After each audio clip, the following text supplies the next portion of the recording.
looking forward to the highlight of our conference, the address from our party leader, Scotland's First Minister, Alex Salmond. Now, over the years that I've been introducing Alex to make his conference address, I've said many things about him. I've sung his praises, I've talked up his talents, and occasionally I've told you one or two of his secrets. Well, today I'm going to share with you another of his secrets. You see, it turns out that the First Minister has something in common with one of the world's biggest celebrities. Now, this might surprise you, but our First Minister shares many attributes with Beyoncé. Now, I know what you're thinking. Of course he does. After all, we all know he's got an excellent singing voice, or rather he thinks he's got an excellent singing voice. Or maybe it's the sense of style and fashion. We did, after all see that picture with the shocking pink berry and the shades last week. But it's not either of those things. It's actually something that I'm sure you've all noticed at this conference. Alex Salmond's new slimline.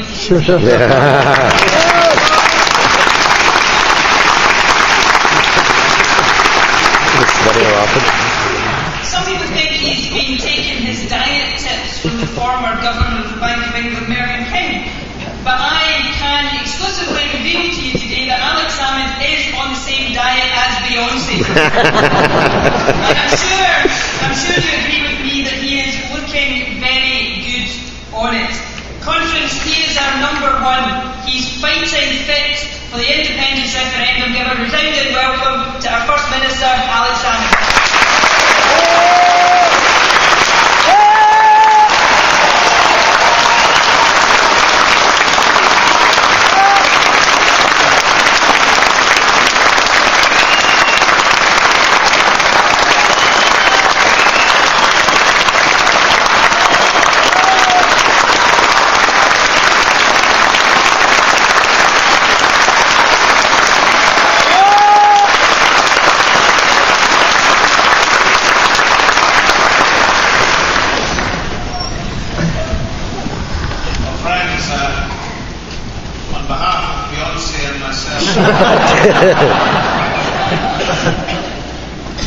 Nicholas, very kind of course, but I think my diet's a bit like the cause of Scottish independence. We've travelled a substantial way.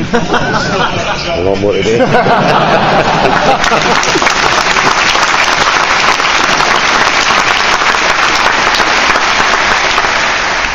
But we are entering a new chapter in our nation's history. In less than 1 year's time, the people of Scotland will have the opportunity of a generation. And that opportunity on September 18, 2014 is this: to build a prosperous country, to create a just society, to become an independent country.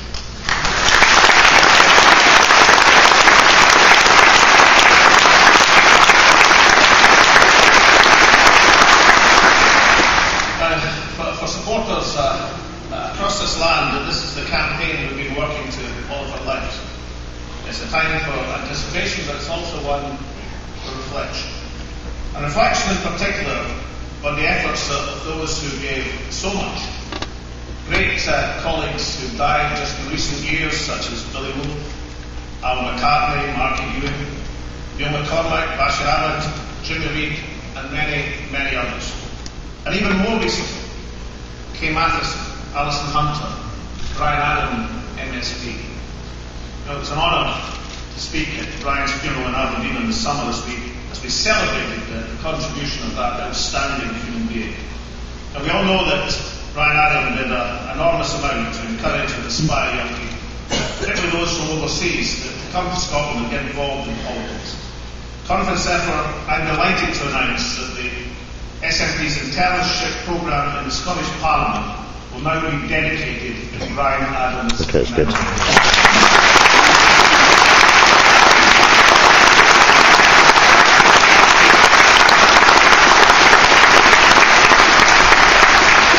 We are standing shoulders the giants who kept the Scottish flame alive, and how they would have relished the next 11 months. So let's keep these colleagues in our hearts as we remember how lucky we are to live in this moment.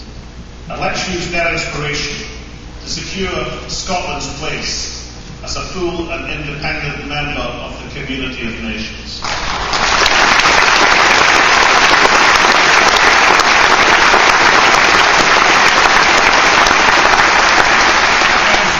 The yes vote is not about a victory for the Scottish National Party, or even a victory for the wider Yes campaign, or even for that huge coalition of interest and enthusiasm supporting the Yes vote.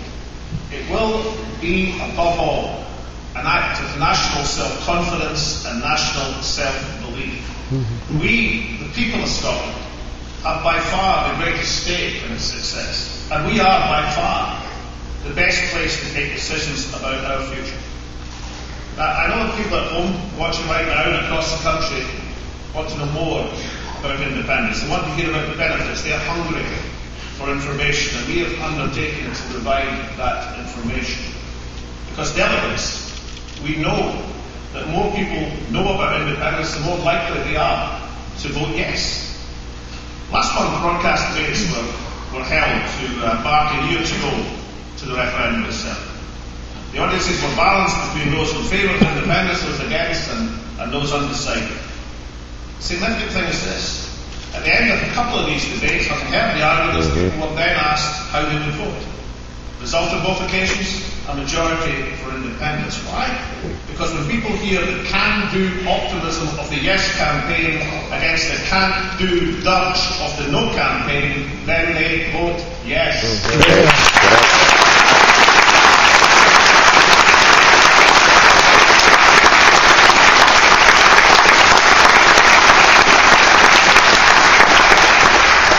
A few weeks ago, students at Aberdeen University were invited to listen to Stuart Posey debate Lord George Robertson. The 200 turned up. Stuart's about to draw. At the start of that debate, 59% were no voters, 21% were yes. After hearing Stuart and Lord George, 51% yes, 38% no. A swing by my calculations of 25%.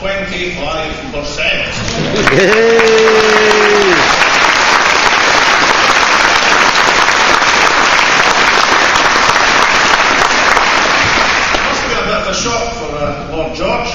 He didn't predict once, if I remember correctly, that devolution would kill the SNP's own dead. According to George, we should all be past tense by now. Well, I've got a message for Lord George and the No campaign. The SNP are the majority government of Scotland. The movement for national self-determination is alive and well, and we intend to win this referendum.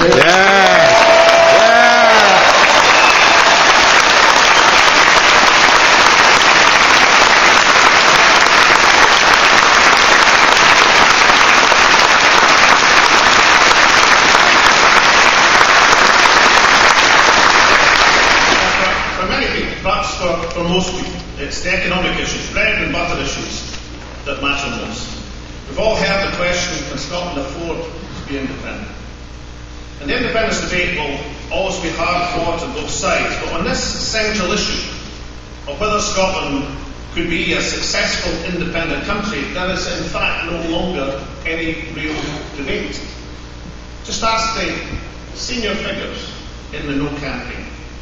Prime Minister says, quote, "It would be wrong to suggest that Scotland could not be another successful independent country." Alistair Darling says the question is not whether Scotland can survive as an independent country. Of course it could, says Alistair Darling. I don't make a habit of agreeing with the Prime Minister and Alistair Darling. These days I just let them agree with each other.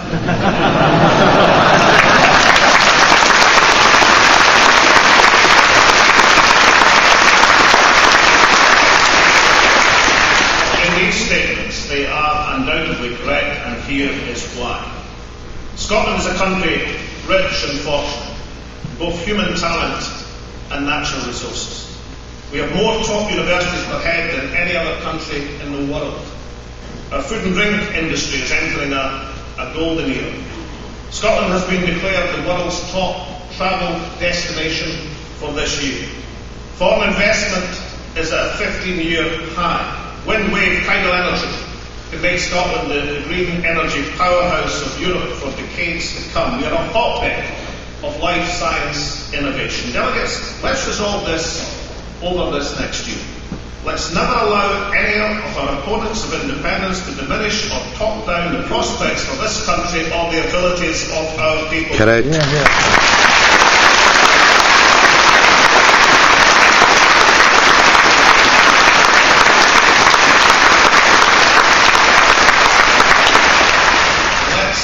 We can laugh at all that day tripping of UK cabinet ministers coming up to tell us that the 10 plagues of Egypt would depend on an independent Scotland. Mind you don't have to be a London minister to make a fool of yourself in Scottish geography. I'm grateful for today's Herald newspaper for pointing out that Danny Alexander yesterday announced a fuel discount scheme for 2 Highland villages. That's great. Problem is, they no longer have filling stations.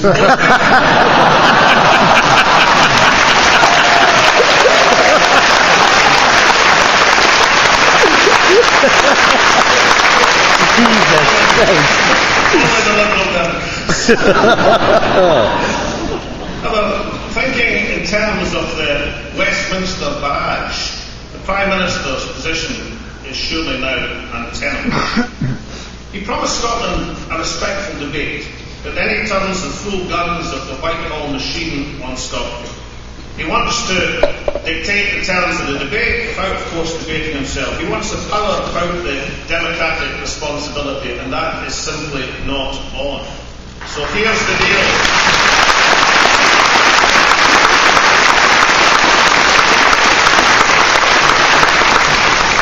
Here's the deal, Prime Minister. We'll publish the white paper, then you and I must debate. Prime Minister,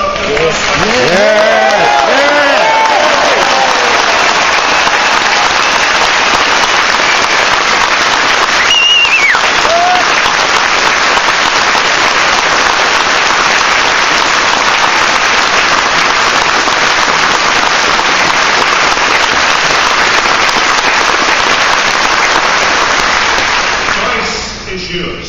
Step up to the plate or step out of the debate. Yes!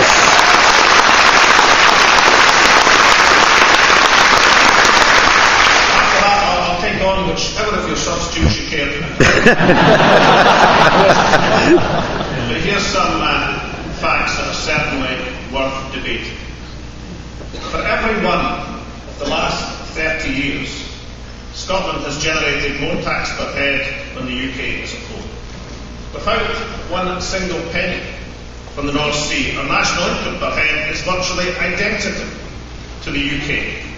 With oil, our economy is almost 1/5 bigger, and we produce 6 times as much oil as we do. North Sea oil and gas is a huge bonus. Not, however, according to the No campaign. They depict a continuing asset with a wholesale value of £1.5 trillion as something else, as a national catastrophe. Perhaps it's because they're embarrassed. Well, so they should be. There are only 2 countries in the world with the great fortune of having huge oil resources who have failed to establish a savings fund for benefit future generations, the UK and the Republic of Iraq. Vast oil wealth is not the problem for Scotland. The problem for Scotland is that for 40 years Westminster has squandered that amazing.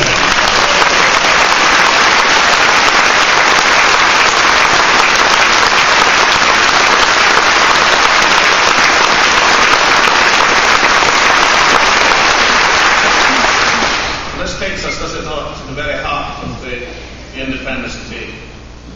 No one really doubts that Scotland could be independent. The debate's about whether Scotland should be independent. Now, those running the official campaign against this proposition call themselves Project Fear. For the term Project Fear is not some insult dreamt up by the Yes campaign. It is a self-description. That's right, the No campaign actually described themselves as Project Fear. Labour's health spokesman, Andy Burnham, captures the mood of that moment. Last month he actually said he's opposed to independence because he doesn't want to drive up the M6, get out of his passport and start driving on the right when he comes to Scotland. Never heard anything like it. Strange. Unbelievable. I thought that Labour had been driving on the right for some time.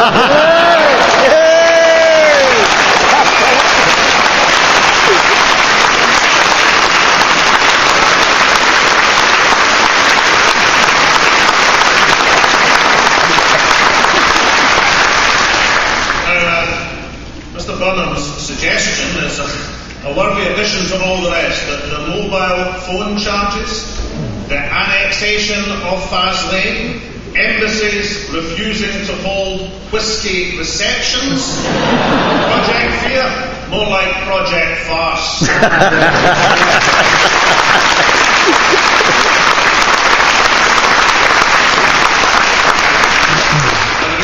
The central question of the coming campaign is who should be taking decisions about Scotland. Those who live and work here or Westminster politicians. It's a common sense argument which is based on our experience. The record of Scotland's Parliament demonstrates that it's undeniably the case that decisions should be taken here. Free personal care, supported unanimously by every party in the Parliament. The groundbreaking ban on smoking in public places, protecting our National Health Service from privatisation, access to education based on the ability to learn, not the ability to pay, a 38-year low in recorded crime and a record number of police officers on our streets, and the council tax freeze, saving hard-pressed families in Scotland £1,200 when just about every other household bill is rising. Friends, where we have the power, we have chosen a different path. A path that reflects Scotland's social democratic consensus, our shared progressive values, our priorities as a society. Labour and Tory dismiss these gains as luxuries of a something-for-nothing country. Really? Personal care for older people, tuition for young people to be cast aside as something for nothing? This is not a something-for-nothing country, but a something-for-something society, and this party will defend the social progress made by our Parliament. Yeah. Yes.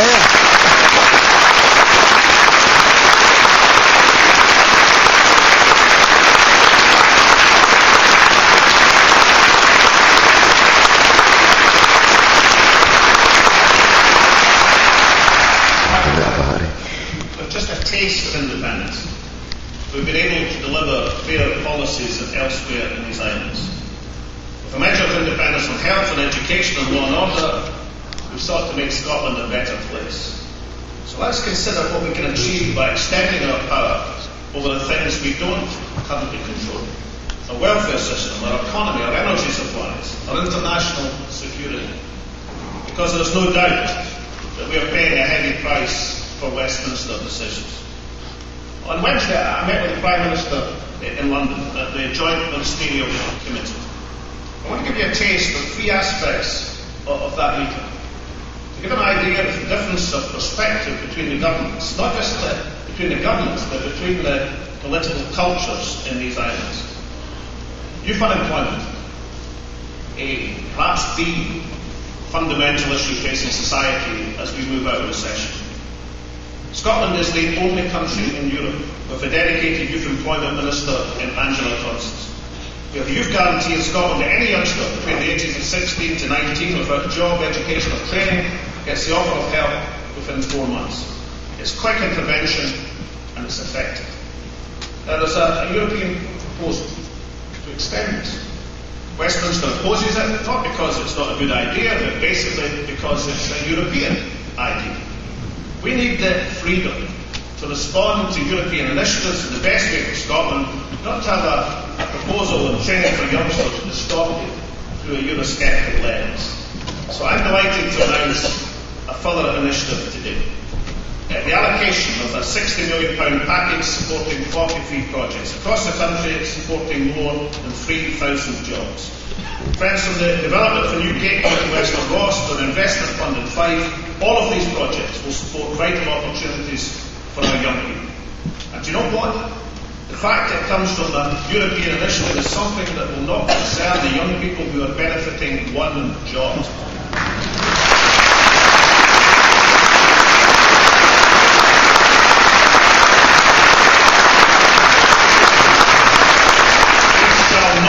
Allow action on youth unemployment to be restricted by the parochial insularity of Westminster politicians.